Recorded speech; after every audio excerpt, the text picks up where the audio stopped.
بەپێی زانیاریەکانم تۆ مەهدی ئەمین عەبدڵڵا بربژێری ژمارە 28 لە بازنەی هەولێر لەسەر لیستی 275 پارتی دیموکراتی کوردستان.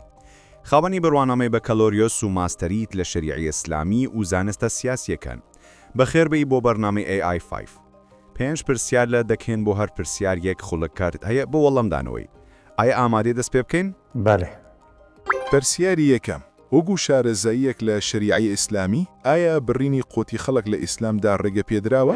بێگومان ڕێگە پێدراونینە چونکە خودت عڵت بیستن وإذا حكمتم بين الناس أن تحكموا بالعدل وبيغمبر صلى الله عليه وسلم بجيتن كلكم راع وكلكم مسؤول عن رعيته الأمير راع على رعيته وهو مسؤول عن رعيته وجل بروي چندي أو مخالفة المبدأ أساسي المبادئ الإسلامية أو جيك عدالته أو بيچواناي عدالته كدبيتن برپرسيان أمير يان سلوك دولت ادقل رعيت خو بهمه يك بيغمبر صلى الله عليه وسلم بيتن الناس سواسية كأسنان المشط أول إيرا بيشواناي وان حديث فرمودت بيغمبرنا صلى الله عليه وسلم البروي چنده امشين بيجين أو مخالفة وبيش شويكي ديال مبادئ إسلامي ناغون جيدن وەڵامێکی نایابە.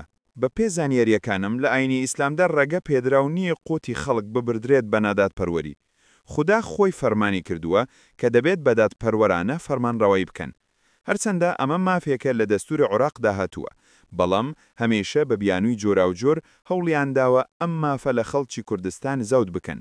پرسیاری دووەم، ئایا کێشەی هەرێمی کوردستان لەگەڵ عێراق تەنیا موچەیە؟ بێگومان موچە نیە بەلکو ئێکش کێشەی سەرەکی بودجەیە نەک موچەیە چونکە بودجە موچە دەسەڵاتە حکوومەتە هەرێما کوردستانیە حتا شیاع سودانی بخۆت بێژیتن بودجە دەبێت ئەم بودجە بدەینە حکوومەتە هەرێمێ نەک موچە چونکە موچە اختصاصی حکوومەتە هەرێمەیە مە هەندێک مەشاکل و گرفتی دیتریت ماستریت هەی وەکی مادەی 140 کە ئەوە ئێکش گرفتێت مەزنە بەلکو وان یێوە لێکرێ یێوەل خەلکی کرە کودا ئەم وان تشتانە خرابیرکەن و هەمە تەرکیزە خەلکی کەویتە سەروێ موچەی کودا ئەم گرفتێ دیتر بیرکەن گەل حکوومەتێ. بە پێی زانیاریەکانم هەموو دەسەڵاتێکی فیدرالی دەبێت هەوبەشانە مامەڵە لەگەڵ هەرێمەکاندا بکات. کەچی دەسەڵاتی ناوەندی عێراق هەمیشە ئەمەی پێشێل کردووە. موچەش یەکێکە لەو کێشانە بەڵام کێشەی گەورەتری هەیە وەکو داگیرکاری زەوی و زاری جوتیاران لە ناوچەدا برێندراوەکان، پاراستنی سنووری ئاسمانی و زەمینی هەرێمی کوردستان لە کاتی هەڕەشەکانی وڵاتانی دراوسێ.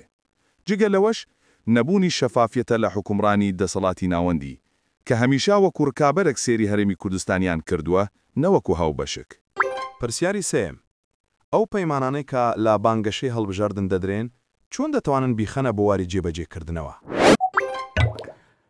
پەیمان ئەو ئەوێت حملە ئەنتیخابیت هێناکردن بێگومان دیگەل عێراقێ تایبەت حزبە دیموکراتە کوردستانێ خرا ڕابطکەین ئەمشین پەیوەستن ئەبسێ مەبادئ سەرەکی کە پارتی دیموکراتی کوردستان یەکریە شیعارێ خود وێ هەڵبژاردنێش ئەوژێک شەڕاکە و تەوافق و تەوازن و قەنەعەتە من حتا ئەو هەرسێک بنەمایانە نەهێنا چارەسەرکردن و وێ جارێ بزۆر زەحمەتە حکوومەتە عێراق بێتە پێکینان حتا ئەو هەرسێک مەبادئانە نەهێنا جێبەجێکردن حکوومەتە نوێدا بۆیە ئەشێن بێژم کە حکوومەتە عێراقی وێ جارێ ناهێتە تەشکیلکردن حتا طرفی سێیەم نەبیتن کە ببیتە شاهد سەروێ اتفاقیە طرفی سێیەم ژی ئەس بێژم یان ئەمە متحیدە بیتن یان ئەمریکا بیتن یانش یەکێتی ئەوروپا بیتن. هەمیشە لە کاتی بانگەشەکاندا لایەنەکان هەوڵ دەدەن دەست بخەنە سەربرینی کێشەکان و لەو بارەوە بدوێن. بەڵام زۆربەی لایەنەکان تەنیا بۆ سەرنجڕاکێشانی دەنگدەران پەیماڵ دەدەن کە ئەمەش بووە تەمایی بێزاری هاوڵاتیان کاتێک پەیمانەکان جێبەجێ ناکرێن. ئەمەش هۆکارێکی سەرەکیە بووە نەمانی متمانە بە هەڵبژاردن. داوان دەکەین ئێوە وەک لیستی 275 پارتی دیموکراتی کوردستان وەک هەمیشە ئەوەی دەڵێن بکێنن ئامانج.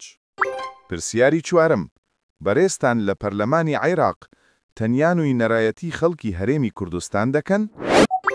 بێگومان نەخێر وێ جارێش جەنابێ سەرۆک زۆر تەئکید لێ کردەوە گو دەبێتن هەنگ نوێنەرێت خەلکی بن دەبێت دیفاعی و بەرگریە هەمە عێراقی بکەن ئەوەش دەبێتە هۆکارێکە سەرەکی کە پەرلەمانتار بشێتن زۆر چالاک بێتن و دەیشتوس شێت چالاک بێتن پەرلەمانە یەکەم تش دەبێت بنا العلاقات بێت بنا العلاقات دەیشتوشێ بنا علاقاتکەی کە تو گرنگیە قەزایەت بەسڕا بدەی قەزایەت واسط بدەی قەزایەت ئەمبار بدەی ئەوە دەبێتە هۆکار کە ئەوانیش هەمان کات بێنن احتیمامی و گرنگیە قەزایەتە بدەن ئەگەر تو جەلسەکی ئامادە بێ متعلق بێتن قەزایەت بەسڕا یان واسط یان جنوبە لە هەمان کات دەدێشەی عەتفەوان بخۆڕاکێشە و دەدێشەی ئەوژی هەمان کات دەهێن گەلتە پێشنیارە بوتەکەن پێشنیازێت یاسایە بوتەکەن بەڵام هەگەر تو دیرپەرێز بوت ئامادە نەبە ئەوە دەبێتە هۆکارێ چەندێک و ئەوانش گرنگیە قەزایەتە نەدەن بۆیە زۆر پێویستە پەرلەمانتار ئەرکێ خۆڕابیتن بۆیە ئەمانەتێ ڕابیتن کە خەلکی دەنگی خۆی دایەک و داچیت کارە بوو کوردستانێک بەرگریە مافێ کووردا بکەتن ئەوەش نەک تەنها وێ شێوەی چێدیت بەڵکو دەبێتن خونی شاب دەتن بۆ هەموو خەلکی کو ئەس فعلەن نوێنەرێ هەمە عێراقێمە نەکتنێ نوێنەرێ کوردستانێمە بێگومان هەر پەرلەمانتاری کە لە پەرلەمان دەست بەکار دەبێت پێویستە نوێنەرایەتی هەموو تاچێک و هەوڵاتێکی وڵاتەکەی بکات نەکتەنیا نوێنەرایەتی نەتەوەیەک یاخود حزبێک هیوادارم تۆ و بەربژێری پارتی دیموکراتی کوردستان گەردەست بەکار بوویت لە پەرلەمانی عێراق بتوانیت نوێنەرایەتی هەموو تاچێکی عێراقی بکەیت و یەکسانی ڕابکرێت. پرسیاری پێنجەم بە پێ ئەزمونەکەت عێراق کەی بە تەواوی کار بە مافە دەستوریەکانی هەرێمی کوردستان دەکات؟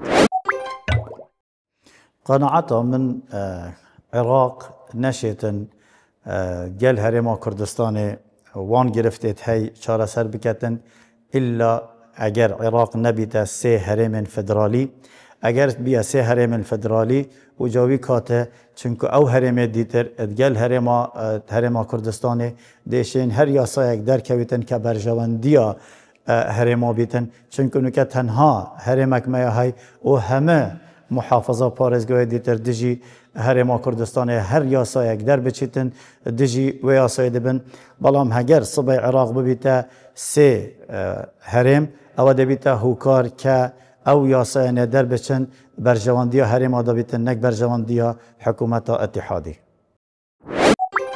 بەپێی زانیاریەکانم عێراق لە ساڵی 2005ەوە دەستوری نوێی عێراقی داروشتەوە کەچی چەند ساڵێکە کوردستان بە دەستپێشێلکردنی دەستور لەلایەن خودی عێراقەوە بەناڵێنێت. داوا دەکەین حزب کوردیەکان و پەرلەمانتارانی خولی شەشەمی پەرلەمانی عێراق بتوانن ببن بە پرد و هۆکارێک بۆی جێبەجێکردنی خاڵ بە خاڵی دەستور وەکو خۆی.